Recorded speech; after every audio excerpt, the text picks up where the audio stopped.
Imagine with me for a moment, you are in a place far from the city noise, where silence reigns and fog envelops everything around you. Here, in the heart of Eastern Europe, the story begins. Everything seems mysterious.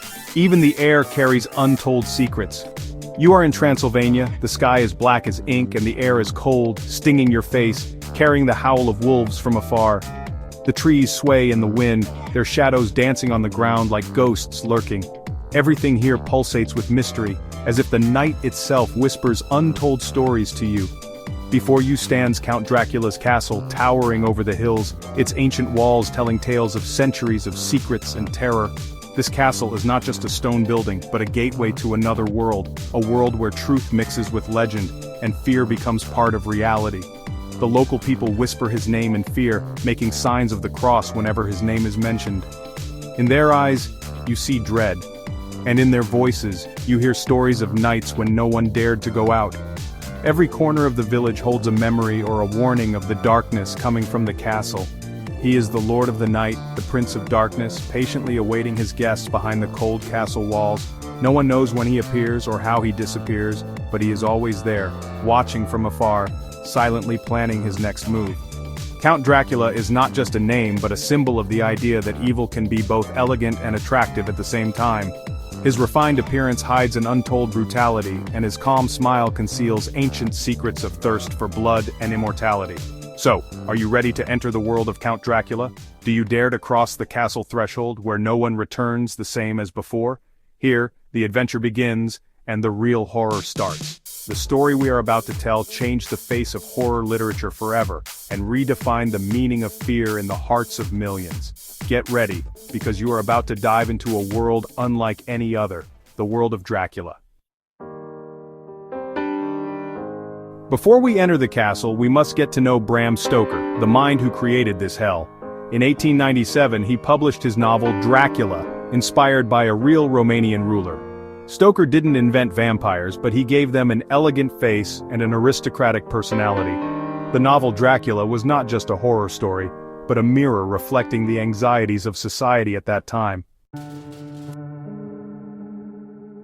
Bram Stoker used a clever and innovative method of storytelling, not relying on a traditional narrator or direct narration of events. Instead, he told the story through personal documents such as letters, diaries, memoirs, and even newspaper clippings and doctor's reports. This method made the events seem very real, as if the reader was discovering the story's secrets for themselves through these scattered documents. The tale begins with Jonathan Harker's diary, who travels to Transylvania. Then we move on to Mina and Lucy's letters, Dr. Van Helsing's reports, and even Dr. Seward's notes. This method creates a sense of tension and mystery, because each character tells the events from their own perspective, and there are often gaps in information or contradictions that increase the suspense. The reader sometimes knows information that the characters don't, which increases anticipation, and makes us feel like we are participating in uncovering the secrets. We follow the development of events moment by moment, and feel the danger gradually approaching the characters. This method allows us to get to know the characters deeply, as we read their thoughts, feelings, and fears and feel their closeness to us. Each letter or diary reveals a new aspect of their personalities, and gives us an opportunity to understand their motives and internal struggles. In this way, Dracula was no longer just a mysterious monster in the dark, but became a real threat to people we know and whose suffering we feel.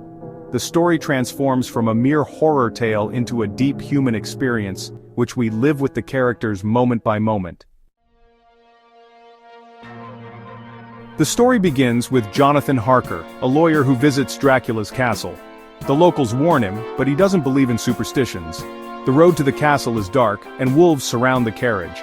Count Dracula, a polite and cultured man, greets him. Jonathan turns from guest to prisoner, discovering he cannot leave. He sees Dracula crawling on the walls, and realizes he's trapped in a monster's lair. The fear Jonathan feels is a fear for his sanity. While Jonathan was living his nightmare in Dracula's dark mansion, the Count was planning a bigger, bolder move. He was no longer content with his isolation in Transylvania. He began to set his sights on the heart of the British Empire, London. In those cold, foggy nights, evil was approaching the city without anyone noticing. Dracula saw London as a city teeming with life, an unmissable opportunity. Millions of people walked the streets unaware that a hunter was among them, searching for his prey. For him, London was a huge feast, a new home where he could hide among the crowds and hunt without being noticed. Dracula boarded the ship Demeter, a journey fraught with mystery and terror. During the voyage, the crew disappeared one by one until the ship reached the shores of England empty, except for the ghost of evil. The ship's arrival was the beginning of a series of mysterious events that terrified the residents of London. Dracula chose Lucy Westenra as his first victim in London. He began to visit her at night, sneaking into her room while everyone was asleep. With each visit, Lucy grew weaker and more mysterious until everyone noticed her strange change. The doctors were helpless in the face of Lucy's mysterious illness. They couldn't explain the cause of her blood loss or her increasing paleness. All their attempts to cure her failed, and fear began to spread among her family and friends. Dracula's presence in London was not just an individual threat, but became a symbol of the fear of the unknown, and of the foreigner coming from afar. He represented an old threat renewing itself in the heart of a modern city, instilling panic in souls. With Dracula's arrival in London, a fierce battle began between the forces of good and evil.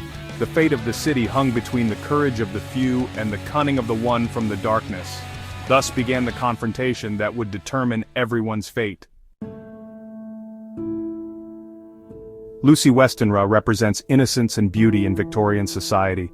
Dracula chooses her as his first victim in England. She becomes pale and weak and suffers from nightmares. They call Dr. Seward, but he stands helpless. He asks for help from Professor Van Helsing, who realizes they are facing an ancient evil. Lucy dies and turns into a living dead attacking children. Professor Van Helsing appears, the scientist who possesses the weapon of knowledge. He gathers evidence and leads the team to confront Dracula. He leads them to Lucy's grave, to see her as a beautiful and evil monster. Van Helsing transforms into the leader of the good team. He teaches them about Dracula's strengths and weaknesses. He represents the open mind that combines science and faith. After revealing Dracula's true nature, the team decides to launch a counterattack. They cleanse his hideouts in London, forcing him to flee. He attacks Mina Harker and begins to turn her into a vampire. An epic chase across Europe begins. They reach the Carpathian mountain passes, where they corner Dracula. Jonathan succeeds in cutting the Count's neck while Quincy stabs his heart. Dracula's body turns to dust and his evil ends. Quincy dies, but Mina is freed from the curse. Despite Dracula's body turning to dust, his character never died. Dracula represents the fear of the unknown and death. He reminds us that we as humans are mortal and weak. He reflects Victorian society's fears of the foreigner. He represents the threat invading the modern world. Dracula's biggest impact was on popular culture. Stoker transformed the vampire into an attractive and intelligent character. Now you tell me, who is your favorite horror character?